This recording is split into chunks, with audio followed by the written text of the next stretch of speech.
Hi, everyone. Thank you for joining us today at NCPH 2021 virtually. My name is Rebecca Bush. I'm the Curator of History and the Exhibitions Manager at the Columbus Museum in Columbus, Georgia, which is right on the border of Georgia and Alabama. And I'm really excited today to welcome you to our session, Compelling Evidence, Telling New Stories from Familiar Narratives. I think we're going to have a great conversation today that I hope is really interesting to everyone. I'm thrilled to be presenting with this group of folks. There are two people here who I know in real life, and I'm happy to be able to call friends. And there are two other people here who I have not had the pleasure of meeting in real life yet, but have corresponded with for a while now. And I'm really appreciative of their work. So I'm really excited to have this conversation as a group. Closed captioning should be turned on. We do have tech support, so if you find you're having problems, you can reach out in the chat. As we go through the session today, we are going to each give some brief individual presentations, have some group discussion amongst ourselves, and then open up at the end when we have about 15 or 20 minutes left for Q&A from the audience. So if you do have questions as we go along, or if you want to hold those until the end, we would ask that folks use the Q&A function in the Zoom platform. If you're able to access that, we'll be primarily looking at that for questions, the Q&A portion. So without further ado, I think I will go ahead and get started. So I will kick off. And I will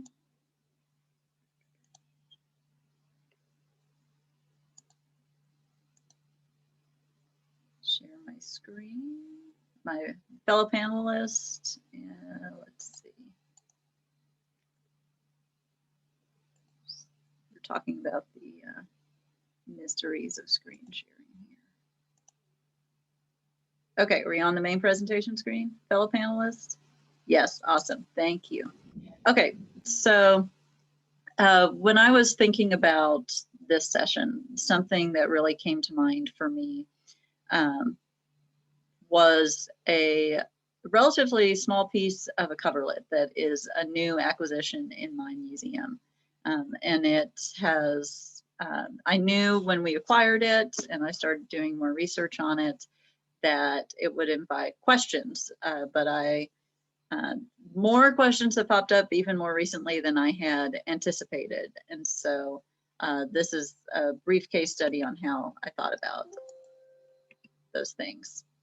So in the fall of 2017, a board member at my institution alerted me to an artifact that was coming to auction at Atlanta.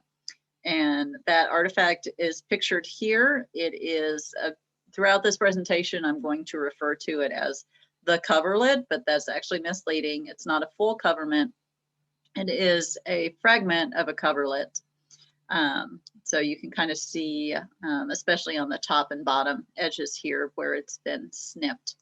But it was being sold at auction from the former collection of the Old Slave Mart Museum in Charleston, South Carolina, and also from the collection of Acacia International, which was a nonprofit devoted to African and African-American arts that was based out of Savannah. And the couplet had gone from the collection of the Old Slave Mart Museum to Acacia. And when Acacia's founder and driving force passed away a few years ago, ultimately the board of Acacia voted to essentially dissolve and divest themselves of the decorative arts and other historical artifacts that were part of the collection. And so they went to public auction, and this is how this object came on our radar. And the board member directed me to it because the provenance behind it was that it had been created by an enslaved person on a plantation that was about 40 minutes north of Columbus, where we're located.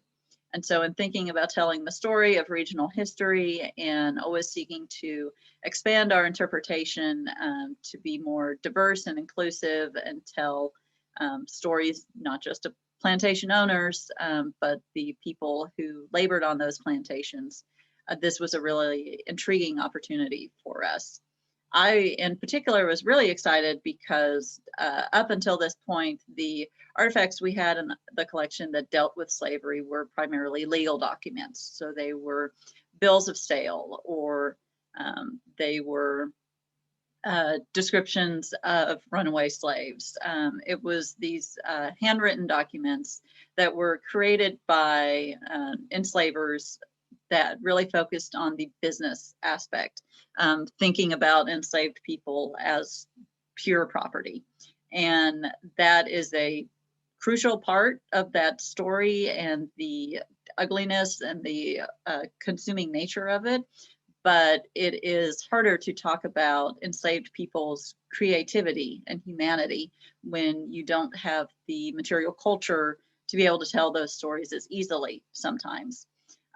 So I was really excited in this piece as a way to very visually put in front of people and talk about what the person who made this object, what her goal might have been, what some of her artistic inspirations might have been. This pattern is based on, it seems to draw inspiration from one or two known coverlet or weaving patterns used in the mid-19th century. But in a lot of ways, it's unique based on yarn size and on weaving techniques. We think the blue thread may have been commercially bought, but the brown thread was may very well have been hand-dyed using brown walnut from the area. So there was a lot of interesting layers here that I was interested in talking about. And just to give some context, this object has been interpreted since the 1950s, when it first came into the collection of the Old Slave Mart Museum, as a slave-made textile. So you can see here it is a frequent cover model. It is here kind of in the middle far left on this book from 1968 of America's Folk Art. Here we have an edition of the Black Book, which was copy edited by a young Toni Morrison, actually. It is up here in kind of the very top upper portion there in the center. And then when the entire Acacia collection went to auction in 2017, it was the cover model for the auction, which was themed around slavery, freedom, and beyond. So it's very much being interpreted as an object of Black craftsmanship, of slave-made craftsmanship, kind of almost a relic of slavery. So its interpretation has always been very tied to this. And so when we got it into the gallery, I did a little bit more research on the White family, the household that it came from. They did not own a plantation. That was the first embellishment I found. They were very much yeoman farmers who were successful, but did not have thousands and thousands of acres. It appeared that they only, in quotation marks, owned 2 or 3 enslaved people at a time, not 20 or 50 or 100. So already there's embellishment in the story of this coverlet and where it came from. But my interpretation was really upended early in 2020, just before the pandemic hit. I was actually in the middle of the first round of revisions for a journal article I had written focusing on this coverlet when I was alerted to the brand new publication of a book called Overshot by Susan Falls and Jessica R. Smith. And it's a great publication that may be useful to some of you watching today. But they take both a material culture and a public history approach to looking at the history of overshot coverlets during the antebellum era. The coverlet on the cover here is actually a recreation of a modern spin that one of the authors created based on this same coverlet that we've been talking about. And they actually focused their research on another portion of this coverlet that was donated to the Cooper Hewitt Museum in New York. So even though we ended up consulting some of the same sources, and they knew that the piece of the coverlet we own had been sold at auction a few years ago, they didn't realize where it had gone or ended up. So we didn't end up communicating with each other until after this book came out. And one of the theories that they put forth in this book is that a lot of coverlets and other textiles that have been identified as slave made over the years may have actually been created by yeoman farmers and women living on yeoman farms in the South. And so they're very interested in examining kind of this forgotten class in the middle between the planter class and enslaved people. And they really dive deep into thinking about public history interpretation in the early and mid 20th century, and why certain colors or certain techniques were assigned as being automatically either made by slaves or used by slaves, and other objects were assumed to have been used by whites or especially by planters, when the archival evidence and material culture evidence doesn't necessarily suggest that. And in talking through this theory and examining this and putting forth evidence, one of the primary artifacts that they talked about was this coverlet that the museum has a portion of, and they put forward a strong argument that we shouldn't be interpreting this as a slave-made object, that in fact there's a very strong possibility it was made by a white Southern yeoman woman. And so right as the pandemic began, I started grappling with what this research might mean. And so I put some of my questions here on this slide. My big one was, where do we go from here? What do I do now? And then I started thinking about, well, there's uncertainty. Always lots of times there's historical uncertainty, but especially in a museum setting where we don't always have the benefit of a group tour, when I only have maybe 100 words to put on an object label, how can I try to communicate some of this ambiguity and uncertainty to an audience? Is it possible to do that? And if so, how? So how can new research and this big potential shift be incorporated into public interpretation? Can I do that in a written label? Does it only have to be on public tours through interpretation? And then over the spring and summer, again, thinking about this both for the museum, and this is the article I was working on, I did more research. I dived deeper into their sources. I looked at other secondary sources and monographs that had thought about some of these topics. And then, so I thought about, how do I approach this particular monograph's theory in light of my own research and thinking? And then one thing we had talked about, which has been put on hold by the pandemic, but we had begun to have early conversations between the curatorial and education departments here about, did we want to potentially try to reach out to potential descendants of the enslaved woman who might have possibly made this coverlet. This is kind of a complicated proposition. The community would be about 40 miles away from here, and because of this particular white enslaver family, there were two branches of it, and one of it was a very wealthy planter class branch. So trying to track some of this down gets pretty complicated. But if we did want to engage in that kind of conversation, and if people were interested in engaging with that conversation with us, how does the possible attribution of this work to a white yeoman woman change that, even though it's been interpreted as being slave made for 70 years now? So these were all the questions I was thinking about that kind of helped launch us into this session. So that is my case study.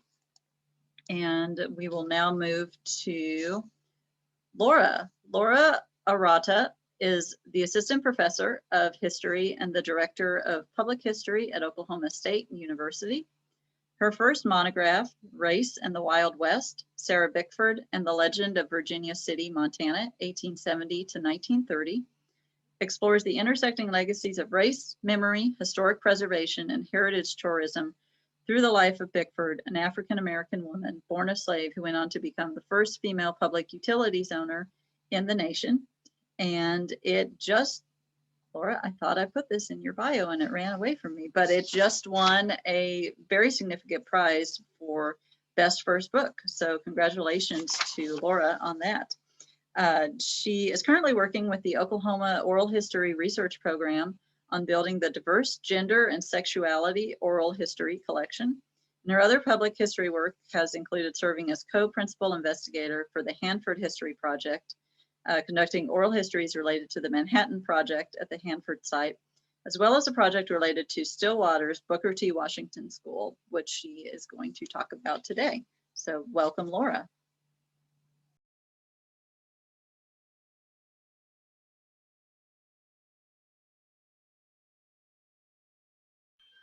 Sorry, it wouldn't be 2021 without like one small technical hurdle. Thank you so much. So I'm going to talk about this just kind of conversationally. I'm really looking forward to our conversation and discussion at the conclusion of presentation. So when I first started thinking about this project, it was sort of broadly conceptualized as Oklahoma in drag. And the goal with that project, so I'll talk about a little bit, was expanding on this existing collection. And I had a master's student who was very interested in writing a master's thesis about drag performance in Oklahoma, which it turned out there's a rich history of that we want to explore.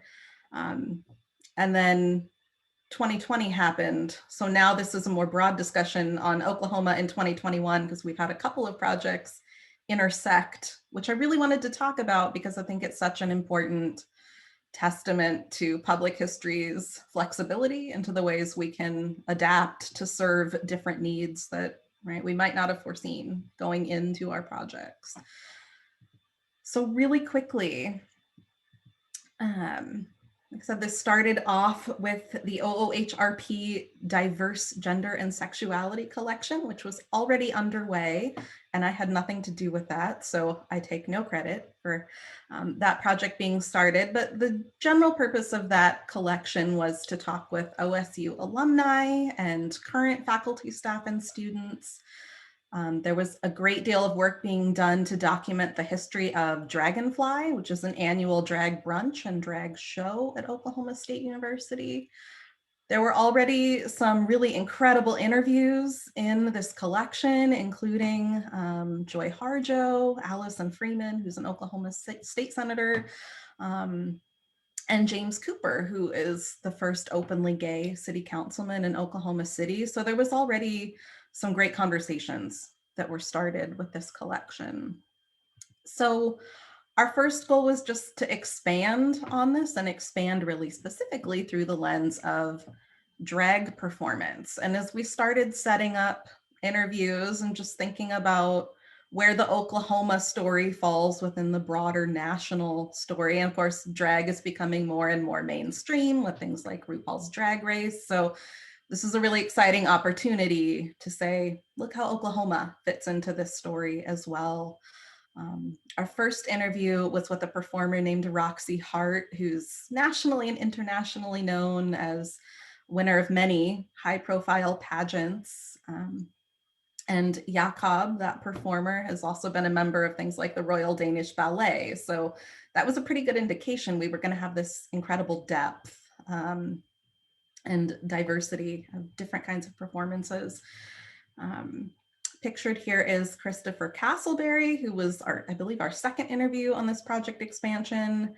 And that was a particularly powerful sort of moment when I think we all got really excited about building this collection.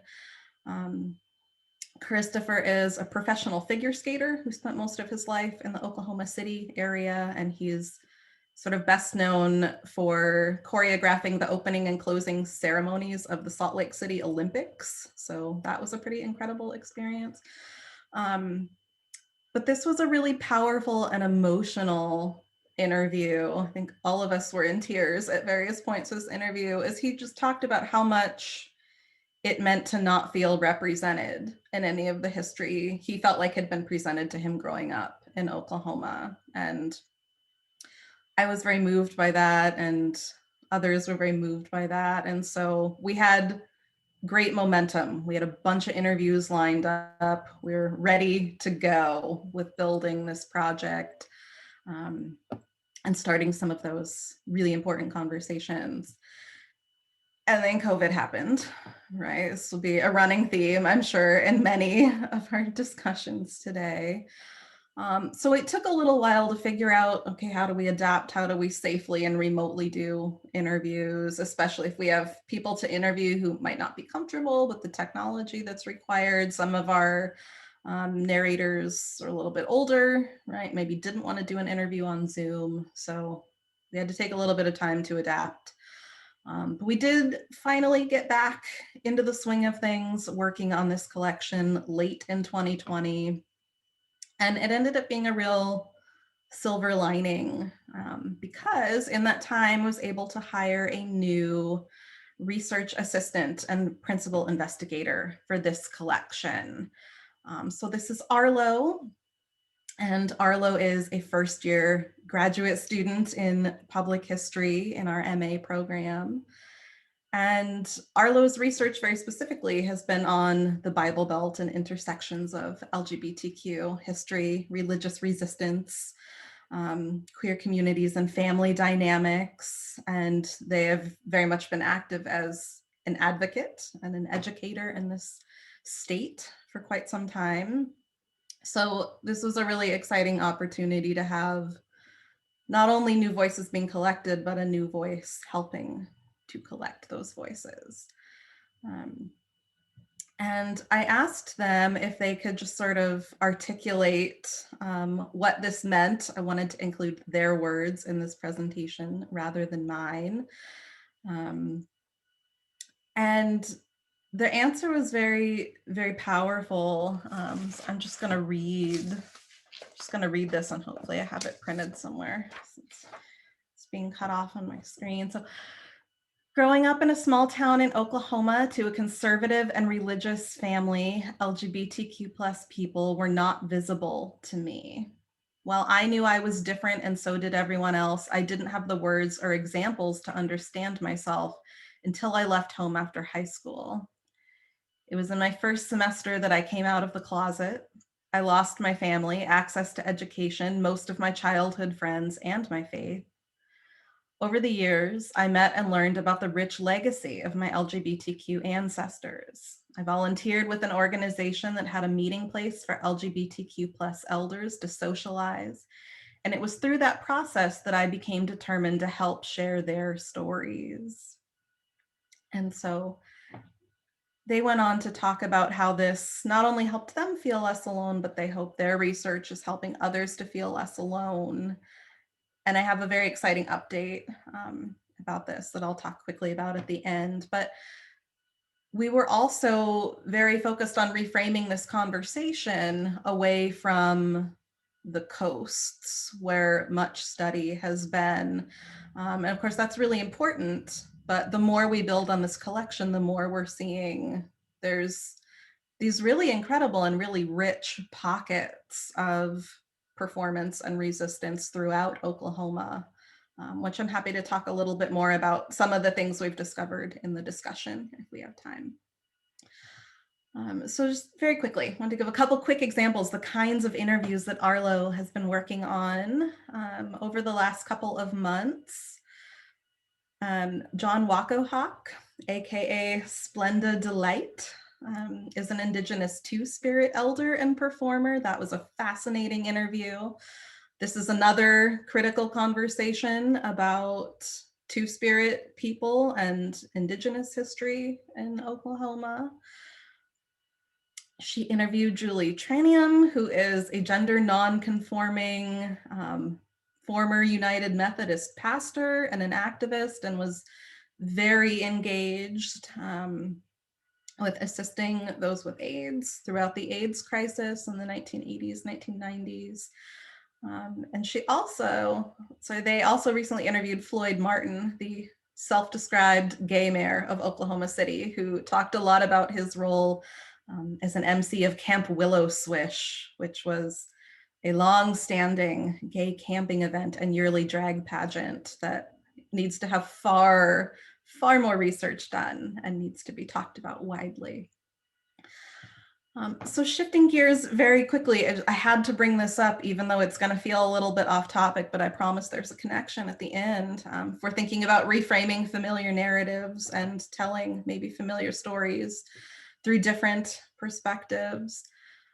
One of the real silver linings of COVID was that it forced us to get really creative with student internships. And I was trying to think very, quickly on the spot about how I connect students with meaningful projects, but that we're able to do safely over the last year. And so one of the things that I really wanted to spend some time working on is a building called Booker T. Washington School, which until 1956 was the segregated school in Stillwater. It's been abandoned for quite some time. It's boarded up, and no one has really been taking any action to save that building. And so I had a student who was really interested in this, who really wants to do community engaged work. And I thought, haha, this is perfect. I will set him to work collecting all the research we can find on this school, and we'll see where it takes us. And so the real challenge with this school, and you can see it kind of in the background of this image on the left, is it's in a flood zone. And this part of the community floods with some regularity. This was 2019 that this picture was taken. And so anytime we make an effort to bring up preserving Washington School, which is the only school building that hasn't been preserved in Stillwater, we're met with this litany of, well, it floods, you can't do anything with it because of the floods. And the more that we got into this research and collecting documents and just realizing not only how much Washington School wasn't represented in the community institutions we surveyed, but also how much the African-American community in Stillwater had not been represented well in those places. We really started to look at Washington School as kind of a focal point for how we can reframe some of that history. And this semester, I have a very, very exciting partnership happening with the Department of Civil and Environmental Engineering. They were able to assign me 2 student teams to look at this building and do surveys of not only the flooding issues, but structural integrity to see what might be possible with this structure.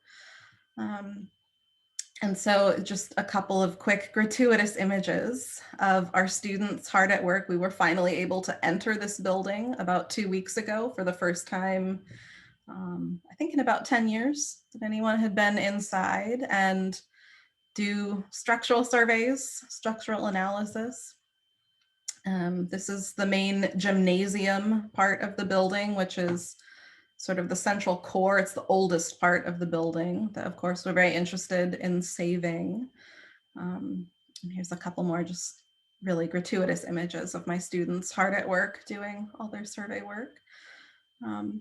But one of the things that emerged from this, and really was a moment, is I had gone to do sort of an informal interview with an alumna of Booker T. Washington School, and she had already done an interview for the OOHRP talking about her life and experiences growing up in Stillwater. So that interview already exists in our collection, and it's available to anyone who wants to visit OOHRP's website. But as we were talking about Washington School, kind of out of nowhere, Mrs. Sanders, who's now in her 80s, mentioned, oh yeah, the gay students would have their fashion shows at Washington School after it shut down as a school. And, so me and the grad student who was with me both can perk up. Please tell us more. We're listening very intently.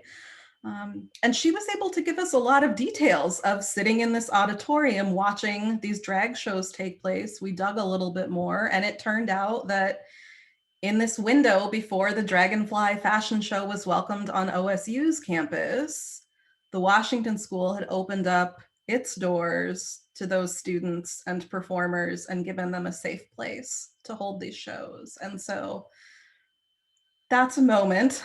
That's a reframing of now a couple of different conversations that we're working on. And I just had to close with this because Mrs. Sanders talked about these performances taking place in the auditorium, which we all assumed referred to the gym, to this space, which seemed like the most likely candidate. The school is very boarded up. There's been a fire in one of the buildings with all the flood damage. It was like sort of very unclear what the layout was going to be when we got inside because it's been transformed into a few different things over the years before its closing. But so we have this in the back of our minds. Well, we want to like see if we can figure out where these fashion shows took place. It's probably in the auditorium. But I want to make sure we can tell that story. And we're about midway through the day. One of my students came running up and literally grabbed me by the arm. It was like, you have to come see this. We found this space that we didn't know was here.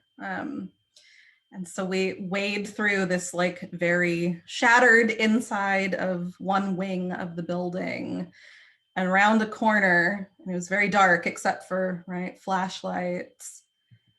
And then we realized we were standing on the stage in this auditorium that has not really been talked about. We didn't even know was there. And now that we know it's there, it's like, of course it was there. Now you can see it if you're looking at the outer floor plan. But what a powerful and incredible moment to all of a sudden be on this stage and realize, we're standing in that place where Mrs. Sanders was sitting in this audience watching these drag shows take place. And we've got this really deep, rich moment of community that hasn't been interpreted anywhere that I can find, hasn't been written down, hasn't been talked about. So that's where we are now. We will be continuing this summer and beyond. So just a couple of quick updates on where these projects are headed. Arlo has just found out that they are the recipient of a Schweitzer Fellowship Award, and they are going to be starting an LGBTQ plus sexual health education initiative and history project in Tulsa that will run into next fall, and we'll gather more testimony for the diverse gender and sexuality collection. And we also have a mobile exhibit coming on the Washington School that we're planning to take out into the community, as well as working on finally a National Register nomination. And I believe we've since determined that Washington School is, we think, one of 3 standing all Black high schools remaining in the state of Oklahoma. So it has some national significance that we're getting pretty excited about. So I will look forward so much to picking up on some of these themes in our discussion. Thank you so much, Laura. Those stories are really cool. Our next speaker is Sharika Day. She is an art advocate and community enthusiast based in Columbus, Georgia. In 2018 and 2019, she worked for the Columbus Museum as the community engagement consultant for a multifaceted interdisciplinary project called Making Conversation, which won an Award of Merit from the American Association for State and Local History. And she's going to talk more about this project in her presentation. She has served on the boards of just a few community organizations, including the Columbus Symphony Orchestra, Girls Inc., Startup Columbus. She's also been very involved with the Young Patrons organization at the Columbus Museum, as well as the On the Table community dialogue event. And she is very active in youth art initiatives, including her programs Kidpreneur and Minor in Business, which she leads. Most recently, she has partnered with other community leaders and city council in Columbus to bring diverse public art to the city. She's also launched a really exciting new social media initiative, which I believe she's going to talk about. And Sharika does all of this in her quote unquote free time. She also works full time at AFLAC. So welcome to Sharika.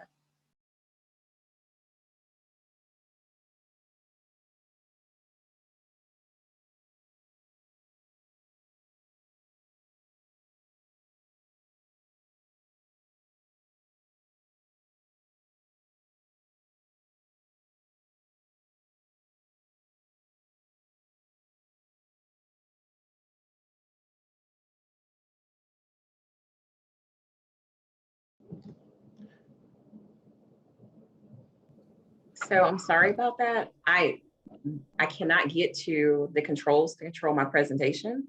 Can you all see it? Okay. Well, I might have to let you share it, Rebecca, and just go from there. But for whatever reason, it's on the screen where I can't control it now. So here we are. Sorry. If you can let me, I can't even unshare anymore, but I'll just talk and then we'll just go from there. But so just happy to be here, part of this program.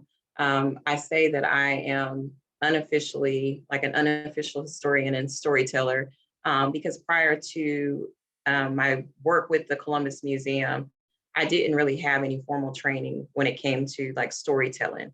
But I've always been passionate and attracted to history and getting engaged with the community and telling people stories. And so that is what attracted me to that project initially.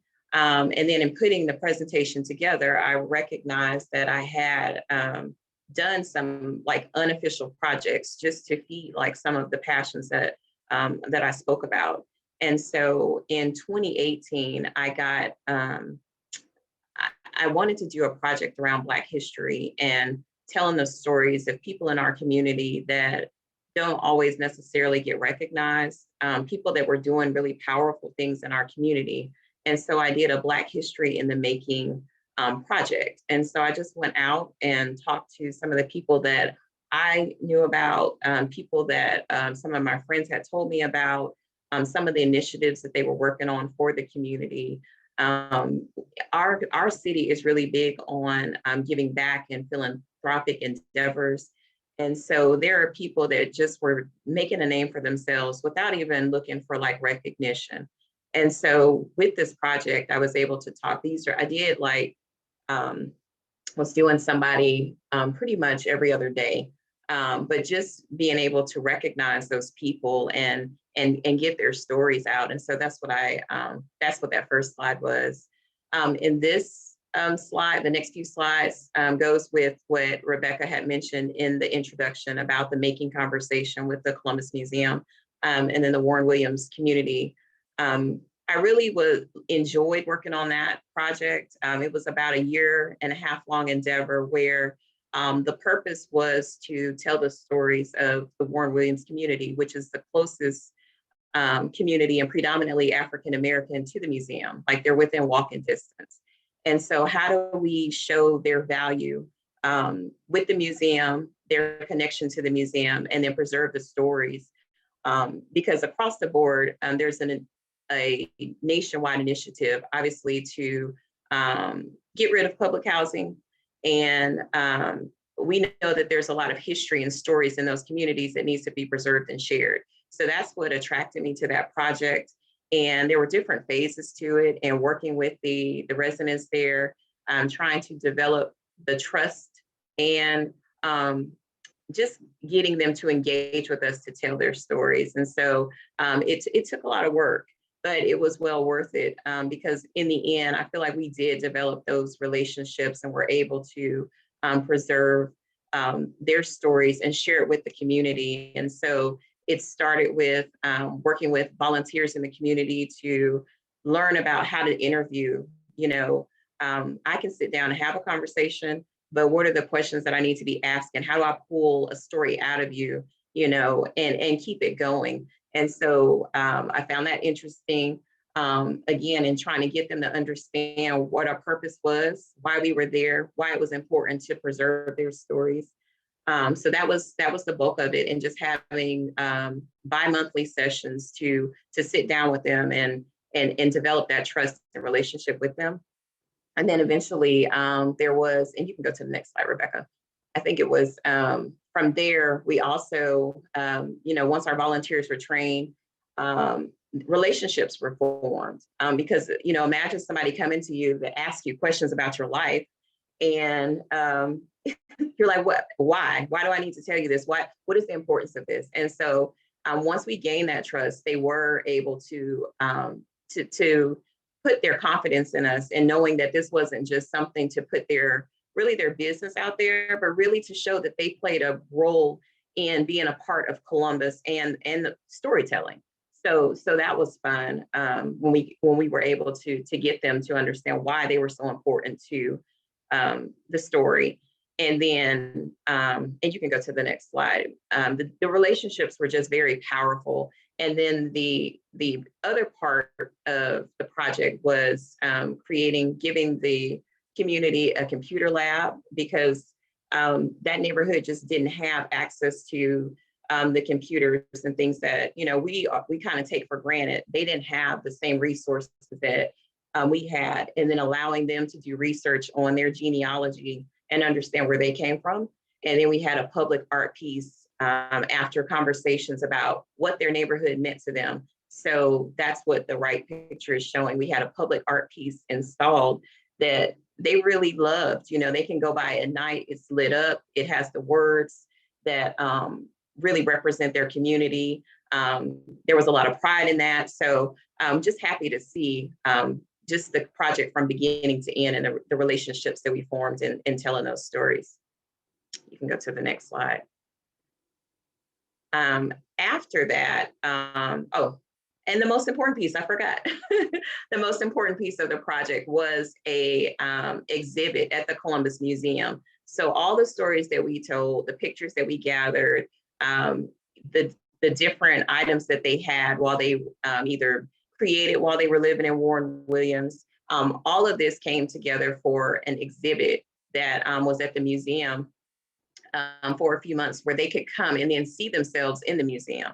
And that was really rewarding for them, to be able to go to the museum and see their stories and their lives represented, and even listen to, there were listening stations to listen to the interviews that that they participated in. So I felt like that was very powerful also in preserving those stories.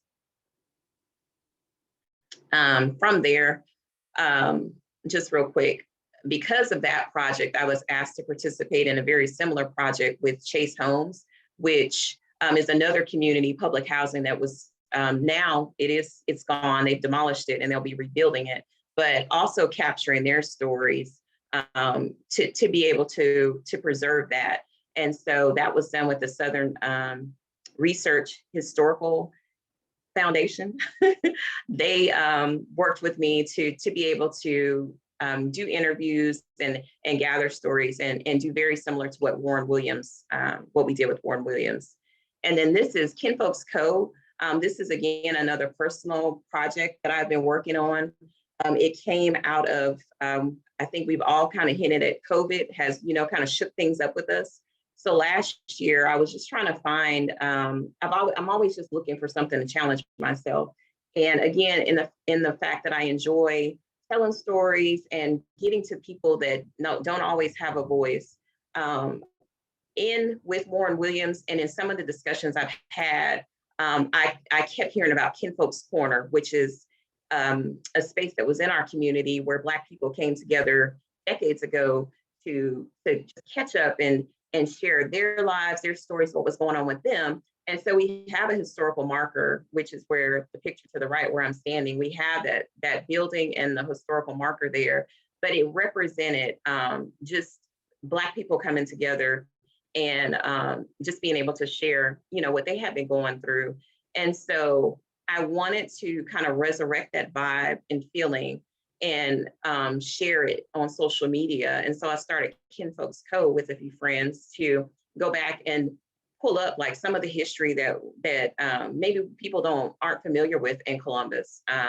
You know, some of the historical figures, and then connect it to people that are just everyday people, you know, that we meet, that who we are, and continue to do the storytelling and sharing so that we can, you know, keep those relationships going and keep the stories being told. And I've gotten some really good feedback from it. A lot of people have said that they weren't aware, they weren't familiar with some of the stories being told, didn't know the history, because like prior to the Warren Williams, that project, I had not heard of Kinfolks Corner. So it feels good to go through that process with everybody and learning and sharing and adding some relevance to the stories, because a lot of times it is the everyday people, I feel, that keep the community going, that you often relate to. You know, you have Martin Luther King, Rosa Parks, and different people. We have like the big names, but behind them, there are a whole lot of stories that just are not being told. And so that's what I'm really passionate about. And so you're more than welcome. If you're on Facebook or Instagram, you can look up Kinfolks Co. and just follow along and go on the journey with me. So I'll stop there. Thank you, Rebecca. Thank you, Sharika. I want to second her invitation. It's really great content, and all the folks involved are great. So thank you for that. We will move to Hillary Lowe, who is an associate professor at Temple University. She specializes in the history of museums in the U.S. and produces both interdisciplinary academic scholarship and community-based public research projects with Philadelphia area collaborators. Her book, Mark Twain's Homes and Literary Tourism, examines the history of 4 museums associated with Samuel Clemens and how they chose to interpret his complicated life. Her current book project, with the working title Open House, House Museums, Gender, Sexuality, and Politics of Memory, looks at the Longfellow House, George Washington's headquarters, National Historic Site, among others, to explore the early preservation movement and colonial revivalism in the United States, with particular attention to the histories of gender and sexuality.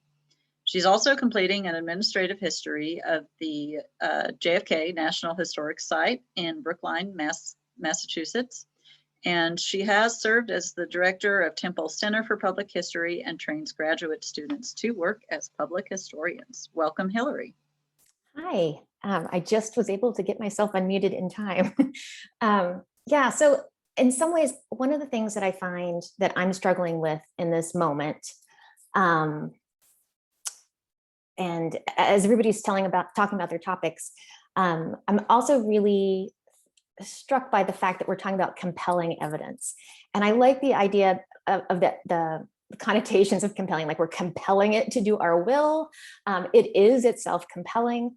And one of the things that I've been doing since I first started doing research at the Longfellow House in 2014 is letting the things I find kind of compel me. And that's something that is relatively new to me. But one of the things that happened is I went to the Longfellow House in 2014. I had a really small fellowship, just enough to get me there. And I got to stay in a friend's church across the street. They have like a little apartment where scholars and visitors can stay.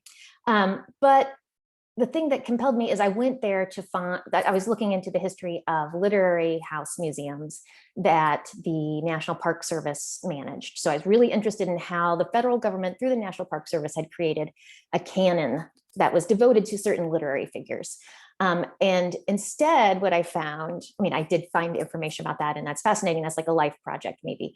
But instead, what I found was these incredible histories that hadn't been told, and also just a treasure trove of documentation. So I had evidence, which is one of the things I want to talk about. So one of the questions I also have, though, is do we need new evidence to tell new stories? And ultimately, I think what I want to argue is that no, you don't.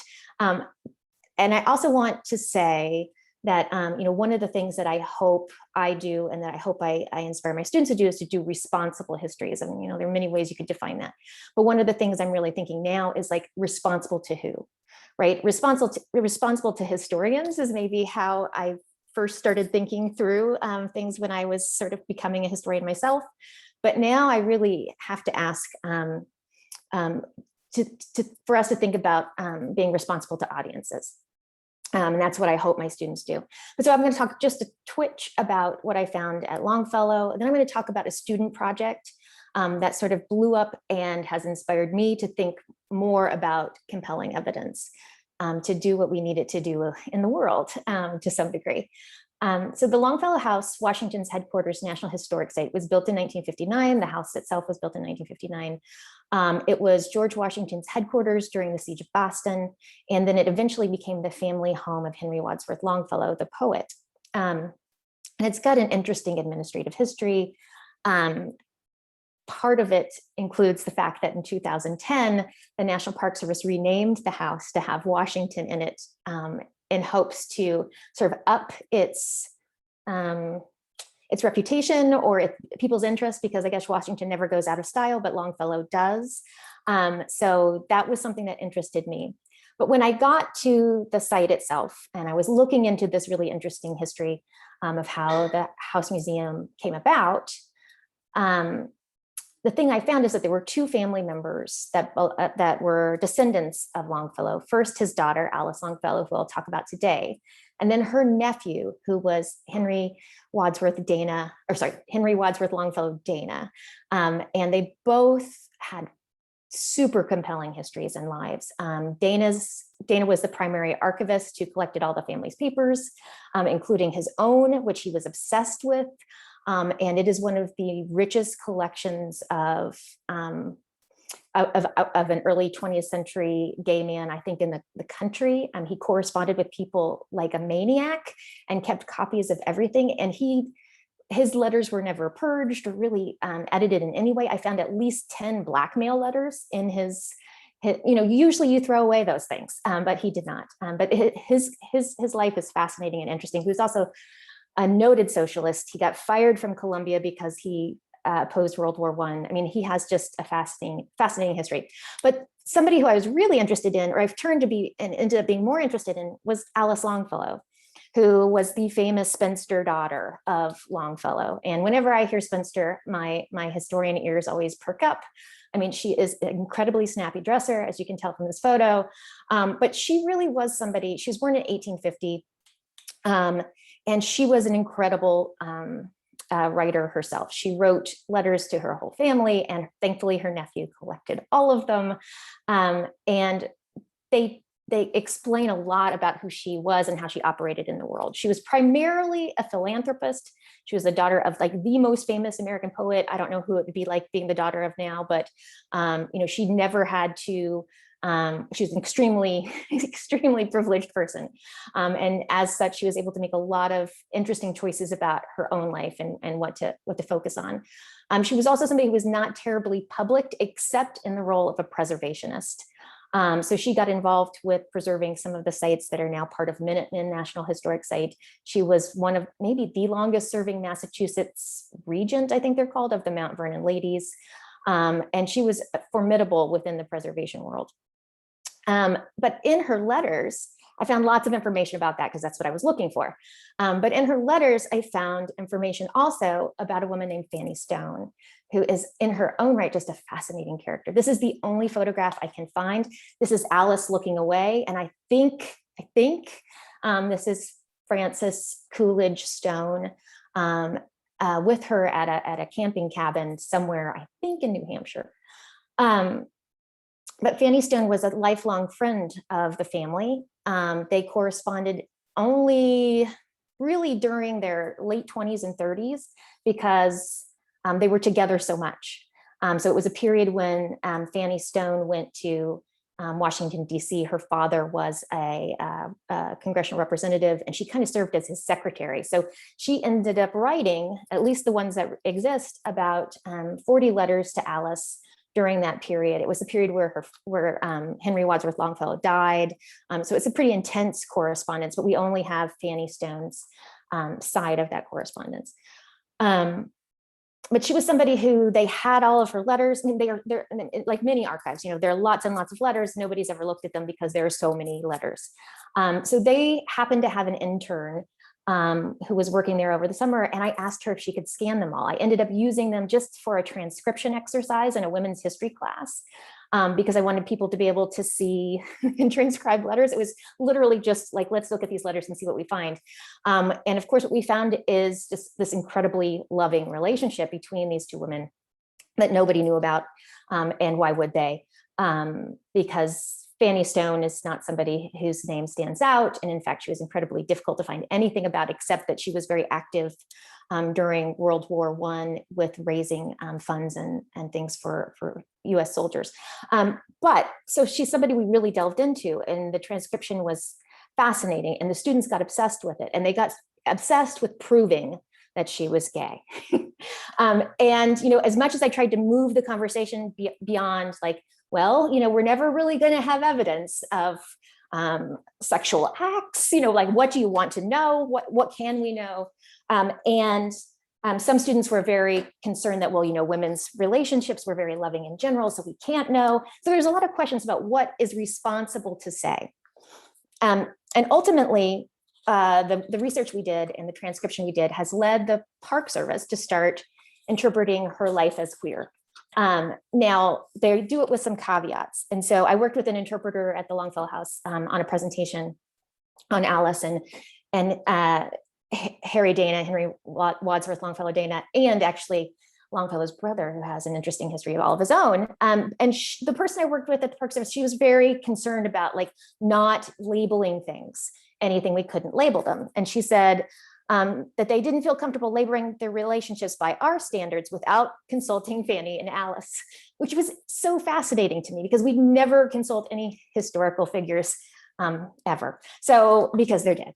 So it would always be impossible to speculate. So basically what I liked about this project was that it pushed me to speculate. It pushed me to areas where my students were saying, this is a reason to look closer at these characters. What is the evidence? And of course, there was great evidence in these letters about their correspondence. And the one thing that kind of pushed them over the edge was this one bit.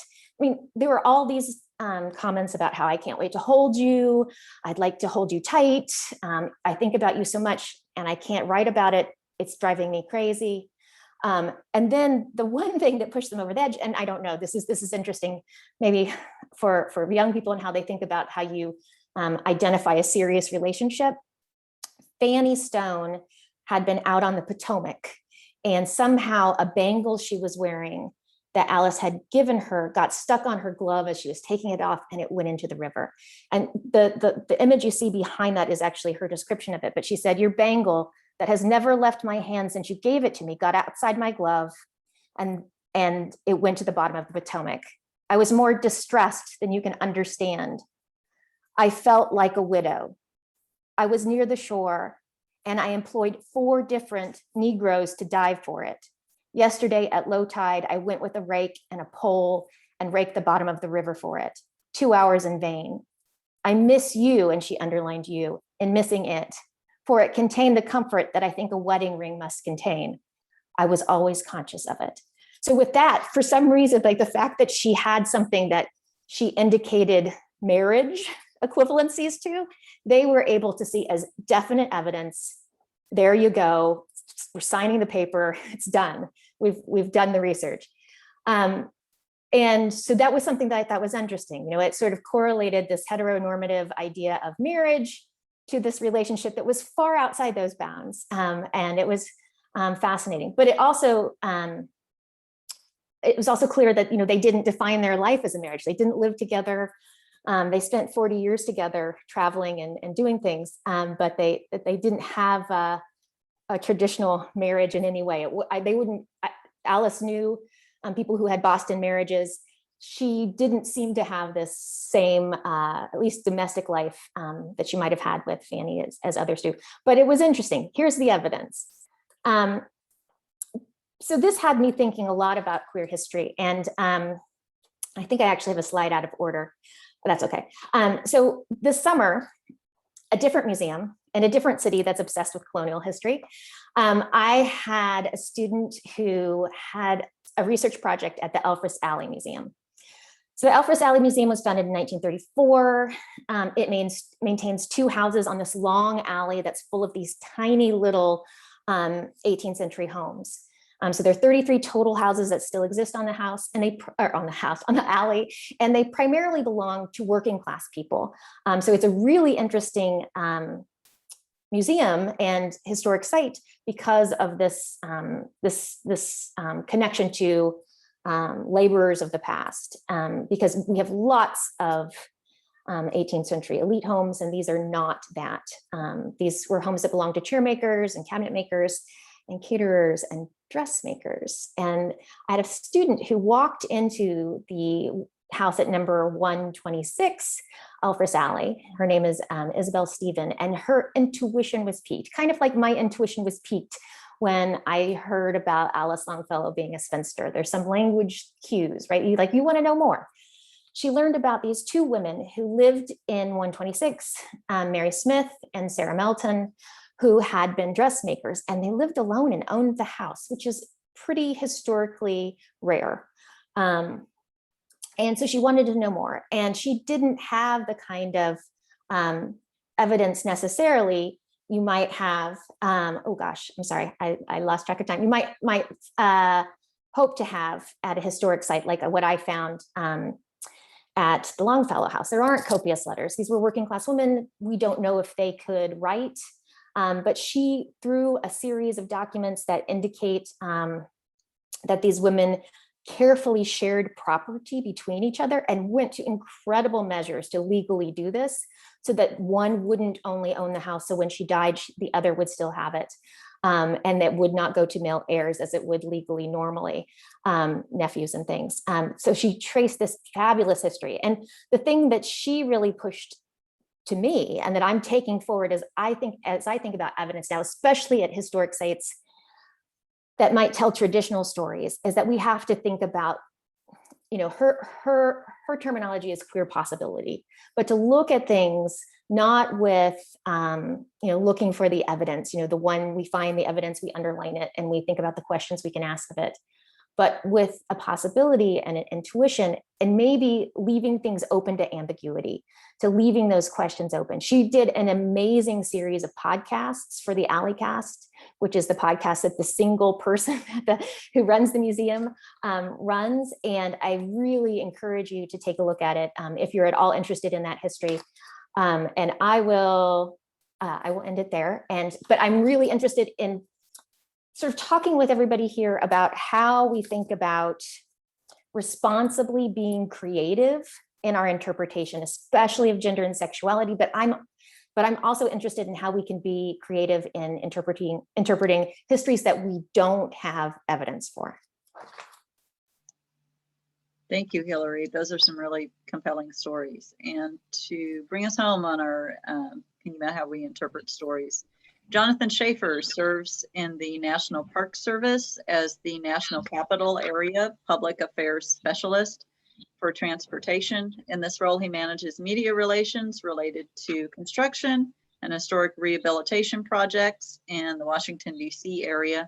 But he also supports other regional and national communications. And today he's actually coming to us live from Springfield, Illinois, where he has just been demobilized from assisting with a FEMA mass vaccination site. So thank you for your COVID vaccine service, sir. He first entered federal service in 2012 as a Student Conservation Association intern at Shenandoah National Park. Since then, he's worked as a ranger or a public affairs specialist at Wright Brothers National Memorial, as well as Isle Royale, Death Valley, Denali, and Yellowstone National Parks. And he serves on the board of directors for the Association of National Park Rangers. Welcome, Jonathan. Thank you, Rebecca. Hello, everybody. To start out, I'd really just like to thank everyone else who's on this panel. I think I've benefited a lot from everything that you've had to say. Hillary, we should connect sometime. And I appreciate Rebecca organizing this, because I know a lot of work went into making this happen, and it wouldn't have come together if you hadn't put in the hours. So thank you. But I will share my screen, because talks are better. That's very meta. But talks are better when there's something to look at. So what I'd like to talk a little bit about today is a story that piqued my interest when I started out working as a Student Conservation Association intern at Shenandoah, and that has kept my interest for years and worked itself into my dissertation. But I will give you guys a quick version of that. When most people think of American national parks, I think it's fair to say that the images that come to mind are usually of these sweeping landscapes, huge vistas, towering trees. And the identity that most people associate with national parks is that they are Western, that they are leisure spaces, and that they are natural places. And while that's not untrue, it's a very incomplete picture of what the national park system is and what national parks are, could be, and should be. One of the things that piqued my interest when I was working in Shenandoah was that looking around the park, it's very easy to interpret a natural history story from that place. But the park is really a product of a different place and a different time, much of whose history is deeply submerged at this point under layers of reinterpretation imposed on it by the National Park Service. That story begins in the 1920s and the 1930s. It's a story that has a lot to do with people who once populated that place and with preconceptions about what it meant for people to go and recreate in places like national parks. And the reality is that the identity that I explained a minute ago of national parks being Western, leisure spaces, and natural, again, not untrue, but in reality, this is a continental system, and they are leisure spaces, but they're usually interpreted as such by white, upper middle class visitors, which overwhelmingly, the people who go to national parks, if you look at the data, that's who goes. And they're often completely reshaped in order to turn them into spaces that are going to be compatible with the kinds of uses that we associate with them now. In Shenandoah, there are stories that I wouldn't say are ignored by any stretch of the imagination by the park, but they're not necessarily discussed. And they certainly don't seem to be part of the park's, say, reason for being. And they have to do with telling stories that have to do with class, the people who used to live in the park, and with race, the people who were and were not explicitly allowed to visit or whose visits were prescribed when they came to see the wilderness in the east. The picture that you can see in front of you now is of some of the mountaineers who used to live in the area near or in Shenandoah National Park. And when the park was created, starting in the late 1920s and early 1930s, this was a time of dislocation across the country. And many of the people who used to live there, who used to call it home, were forcibly displaced in order to create this natural space where people who live in Washington, D.C. could go for long hikes, to go to camp, and to generally withdraw from civilization. But the reason that the people who used to live in the park were allowed to be displaced had everything to do with their class identity. It had to do with the fact that they were a group that was seen as having a less legitimate claim on the land than the richer people, frankly, who would get to visit if the land was turned into a national park. And the Park Service today maintains in some areas some vestiges of the settlements that they once lived in.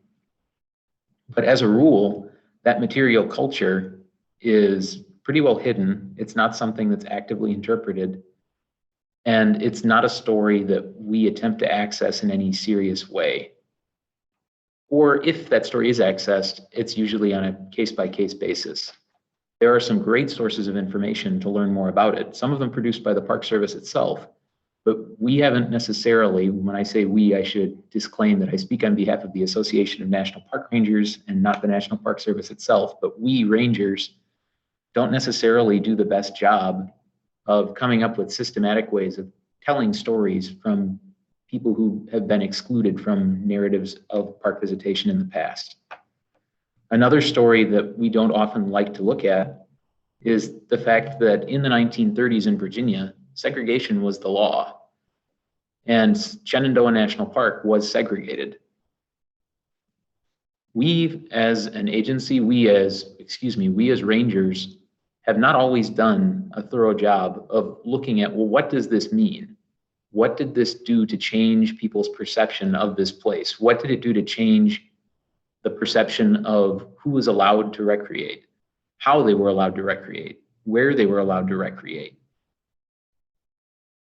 And I think that conversations like the one that I hope we'll be having in a minute will help us begin to answer questions about how we can make that narrative more inclusive. Shenandoah is a beautiful place, and I can say, as rangers, we're proud and happy to protect these places, and we have the places, we have the artifacts. Now we just need to revisit them with an eye towards how we can make them more inclusive. So I think I'll be interested for us to discuss, and I know we have some questions that we'll be going over in a minute, to talk about whose stories are we ignoring. We want to talk about how we can reinterpret these places to make them more inclusive, to look at stories beyond the white, middle, and upper class people who make up the majority of visitors, to look at how class affects the way that people perceive these places. And we need to come up with a meaningful conversation about the interface between class and leisure. And we need to do this for a few reasons. One is that the point of public places is to provide a public service. And right now, rangers, members of ANPR, aren't always living up to that potential. We need to make sure that more people find value in going to these places and having experiences there, because otherwise, what's the point? So I look forward to talking in a moment about some of the things that we all keep in mind to do that. And I really appreciate being included on this panel to get to talk a little bit about, hear a little bit about all the research that everyone else has done to try to bring that to fruition. Thank you, Jonathan. That was great. And just so everyone knows, Jonathan was very involved in the conception and initial planning of this session. So thanks to all for those really great, awesome presentations. We're going to start talking about some questions that we've come up with as a group, but I also want to invite our audience. If you have questions you'd like us to talk about, please put those in the Q&A function. If you're with us on Zoom, I can also monitor the chat section on the FeedLoop platform as well. But we're going to kick it off with, and I'm just going to throw this open to the group. What research techniques, strategies, and/or questions, what new evidence, in other words, have helped you discover previously overlooked histories? How are you making new connections by looking at your research in a new way?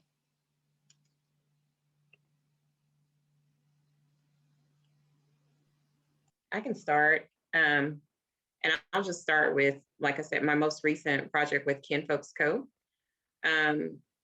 In the discussions that were had with the Warren Williams community and just having an understanding of how important Kinfolks Corner was to the community back then. Like I said, that was not anything.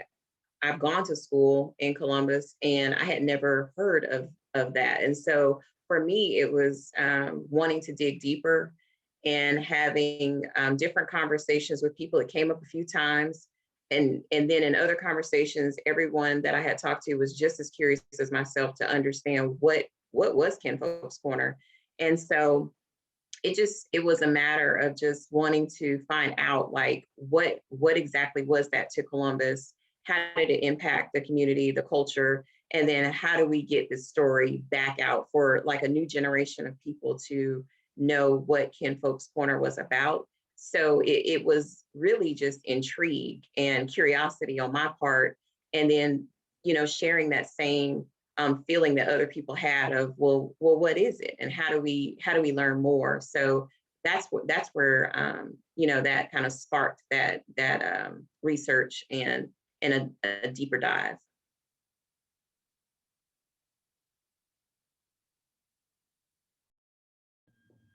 It seems so like silly and self-evident too, but I like the way Hillary framed it, right? We don't always need new evidence.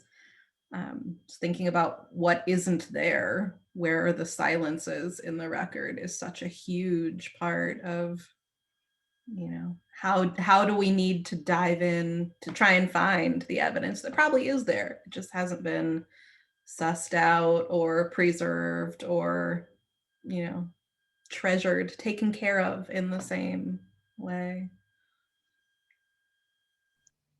I was part of a working group a couple weeks ago that was focused on commemorating the centennial of the 19th Amendment. And something we talked about in that, one of the challenges of telling women's suffrage stories is telling inclusive stories and being more inclusive in race and class specifically. And how can we communicate to audiences that the absence of evidence is not always absence of action as well? And kind of the flip side of what Hillary was talking about. But I think that's interesting. Kind of how do you interpret the ambiguity? How do you know where you do need to read between the lines, and when do you need to pull back, and maybe the smoking gun, so to speak, that you think you have, maybe that's not it. Maybe you need to let that ambiguity breathe there.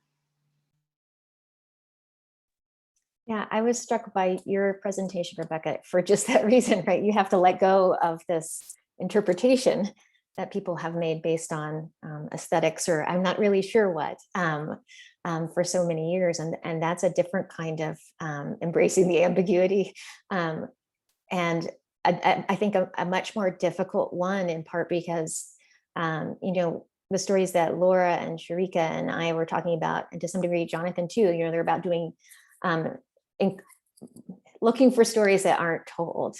And yours was rather thinking you had a story to tell that might be really meaningful and having to reassess it. And I think that's particularly difficult kinds of histories to do. And I think that would be something that I'd really struggle with, especially with the long history of the interpretation of that textile, and having it be meaningful in this history of Black creative work in your region, and in all those publications that people are really dedicated to. So telling that kind of history is never popular.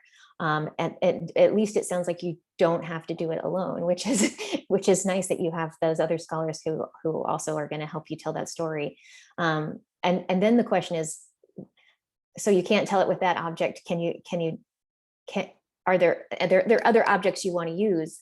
But how do you now use this story to tell a story about how museums have used objects they coded as Black to tell a very specific history of Black Americans? So that's just, I think it's such a fascinating and difficult puzzle.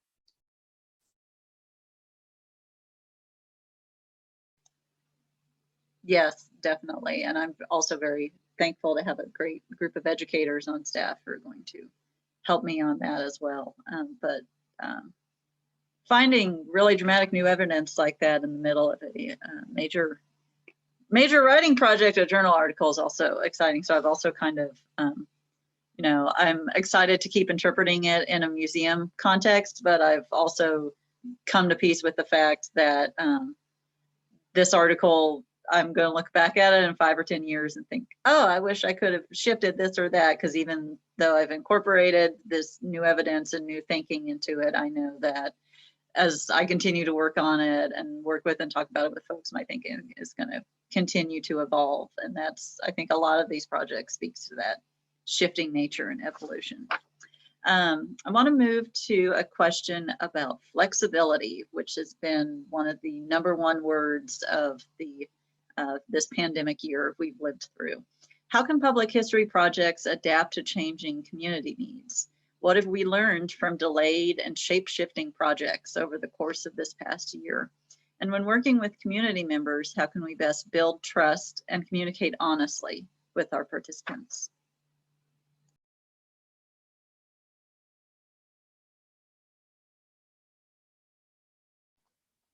I love how we all smile and shake our heads like, yep. That's a good question. So I think we have to be honest with those involved in, the interview process or the information that we're trying to get from them.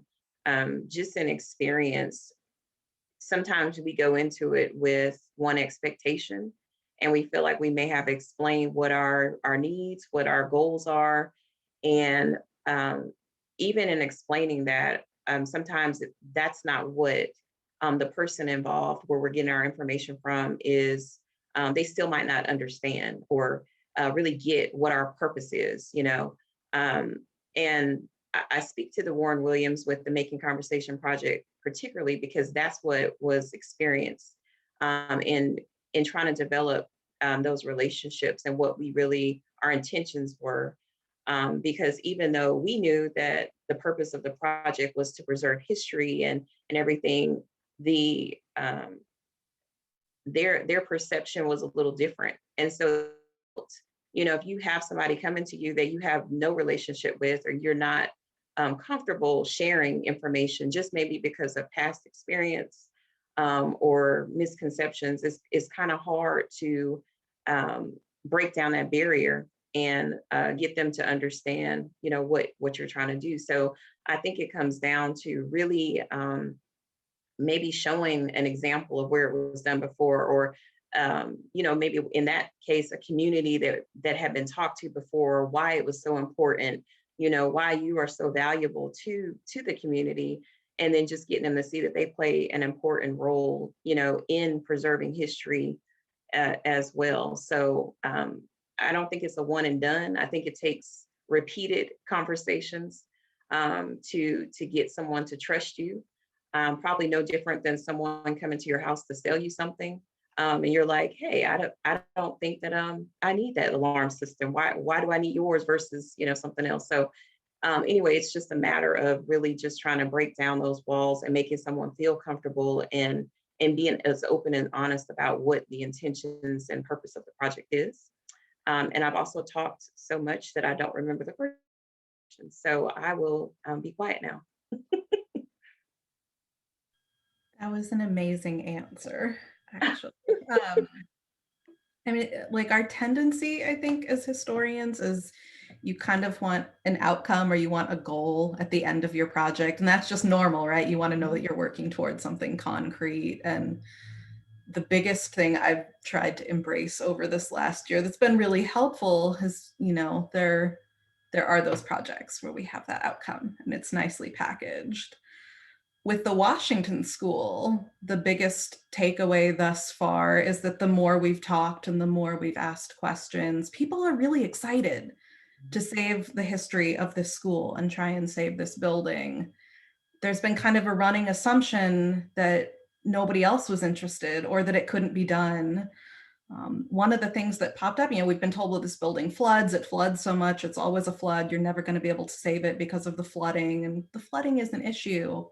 But when we walked into that auditorium space, it was bone dry. There's never been standing water inside that building. So there's been this reified history, right, of it floods, so we can't save it. And my big takeaway from that is we've been talking with more and more members of the community who are upset that nobody's done anything up to this point to save it, is that we can reframe that and say, well, but because everyone thought it flooded, it's still there. It didn't get torn down. There's still a possibility for us to save it. And so I've reframed my thinking as now I just call it give a damn history. Like, there's projects we show up to that we're like, okay, I know what my goal is. I'm going to have this nice, shiny packaged outcome at the end. And then there's projects where right now the most important thing is for us to just show up and say, hey, we care. Like, we give a damn about this history. We're going to try. I don't know what's going to happen yet. But we'll do our best. And like, it's been very liberating and kind of an empowering way to approach a project, actually. So we'll see what happens. That's really powerful. I think you're both exactly right. Lots of times just saying, we care, we're here, we care, we're listening. And we know we always haven't been perfect in the past, but especially when you're representing an institution, but we care and we want to do better. I think that means a lot, which leads us well into our next question. And I just want everyone to know, in case you noticed, Hillary disappeared. One of the challenges of virtual presentations, her community is experiencing high winds today and she lost power. So I know there's a question in the chat specifically for her. We'll make sure that gets passed along to her. But in absentia, thank you, Hillary, for your great comment. So this great question from Ann Wisnet, in regards to the NPS in particular, the Park Service, how do we urge and help the agency to tell stories for which there is evidence in historical documents but for which the on-the-ground evidence has been so altered or vanished that the important stories are no longer really visible in the park resources. And how especially do we do this when the NPS itself has played a key role in obliterating the evidence of these histories? Well, thank you for that question, Anne. Again, speaking not on behalf of the Park Service, but speaking on behalf of the Association of National Park Rangers, I would say I think a big part of the problem is just allowing, well, two things. One, allowing rangers to have the space to do the research, to tell those stories. And two, partnerships with people like you. So I think the reality is that a lot of these stories still exist. And even in places where the Park Service has made efforts to change the narrative or alter the way that things are perceived, there are still people on the ground, lots of rangers, who know that we need to tell the stories that we aren't telling now if we want to achieve relevance as an agency, if we want to live up to our potential as an agency. And so I think that I know from work that you've done in the past that there have been many efforts to do this, and I can say with some confidence they've borne fruit, not necessarily at the administrative level, but at the field level. There are a lot of very motivated park rangers who want to be more engaged in that conversation. Thank you. Yeah, I think this is difficult. So when Sharika was talking about the Making Conversation project, and she mentioned that it is walking distance from the museum, to put a little more spin on that, they are literally our next door neighbors. And the building that the museum is based out of used to be a private home. And the owner who eventually deeded it to us and is a very well-known and beloved philanthropist in the community, when he moved here in the 1920s, he specifically wanted more pine trees put up around his garden to block the view of the working class Black homes that were there, and eventually insisted on putting up a tall fence with barbed wire at the top to keep out folks from that neighborhood who were coming to swim in his swimming pool. So our site has certainly not had a history of being welcoming to the residents of that neighborhood, in addition to Jim Crow segregation as well. So yeah, it's complicated issues, but I think that we keep the fact that there are people on the ground willing to do the work and try to make change, even though it's incremental, and work with outside community partners and academics and public historians, is super important. We have time for just one more question that I really wanted to get to, because I think it's key as we think about our work as interpreters. When presenting research to a general audience, it's common to get questions about familiar tropes and non-inclusive narratives. What strategies can we use to reframe questions to give inclusive answers?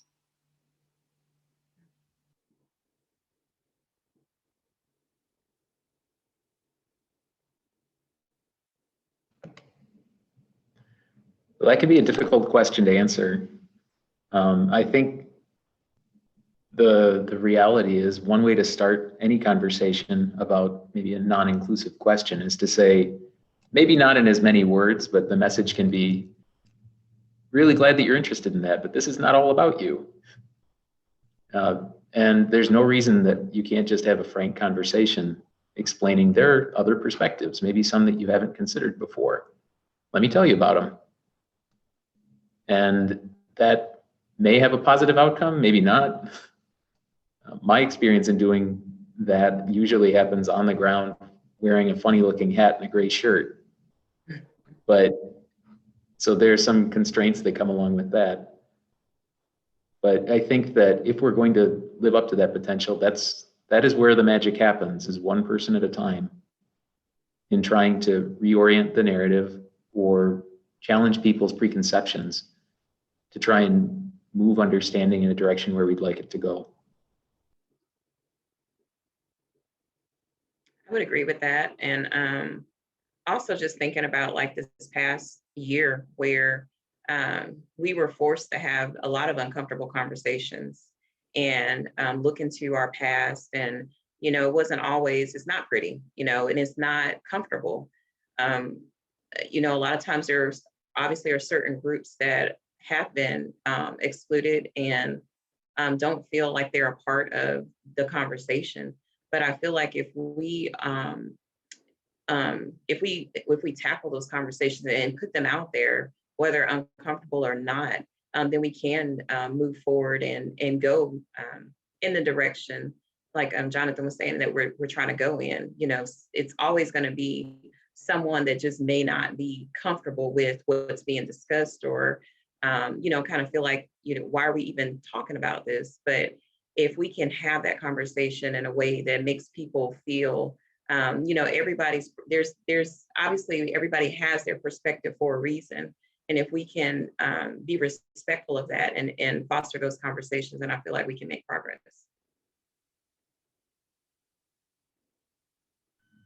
Sometimes, not always, but just really, you know, quickly, sometimes it's a matter to people don't know that their question is missing part of the history.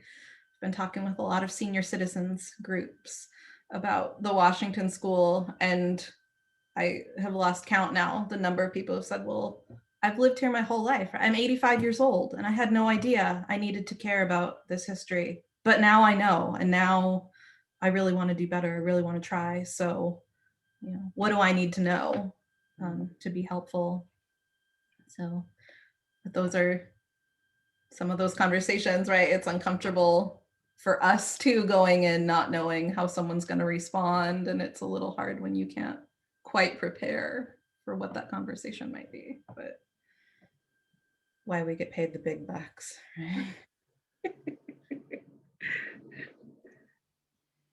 Those are all wonderfully perfect answers. And for myself, I am naturally an introvert and conflict avoidant often in my conversations, though less so in my writing and personal communication, my writing sometimes. So a lot of that for me is pushing myself on a personality level to recognize the conversations that are important when it's important to push, and what the best strategies are there, and also having those difficult conversations both with people who may want to challenge those more inclusive narratives that we're going to tell, and also community members. I worked with Sharika on the Making Conversation project, and that was really a growing experience for me, because I believe that community engagement and listening to the community, talking with the community, having them tell their own stories is super important, but it's a stretch from me, just from a comfort level of wanting to go, I'm going to go sit at my desk and write this and do it and be done. So I think it can also be a personal growing and learning experience for us as well. Just like Sharika mentioned, we've all done a lot of growing and learning this past year with all the conversations we've been having in this country. And I think that's really important too. And I love the idea of the use of multiple perspectives as well, and presenting, okay, well, here's a perspective you're familiar with, so there's some comfort level there. Maybe this is the narrative you're used to hearing, but what about these other people who are involved in the story, or actually they were living around the corner at the same time, they're part of this too, and kind of bringing that all together as well. I think there's a lot of great ways we can think about that. So it's 3:04 Eastern time. I want to really thank everyone for participating. This was such a smart, committed, and really thoughtful group of presenters. And I thank you all for presenting and participating. I'm really inspired, and I look forward to learning more about everything that everyone is doing. And thanks to our attendees as well. I also want to just spotlight in the chat, there's a great comment I got from the Feedloop platform from someone at Lowell National Historic Site about folks in NPS interested in creating more inclusive programs. So I encourage you to check that out as well. Lauren, just real quick, I see your comment to us, and yes, Jennifer Dickey did come and help provide the training for that Making Conversation War Moments project. So good eye. Shout out to Jennifer Dickey and Joey Brock, both longtime NCPH rock stars, for helping us with that project down here in Columbus. All right, I think that closes out our presentation. Thank you to everyone and enjoy the rest of the conference. Bye, y'all.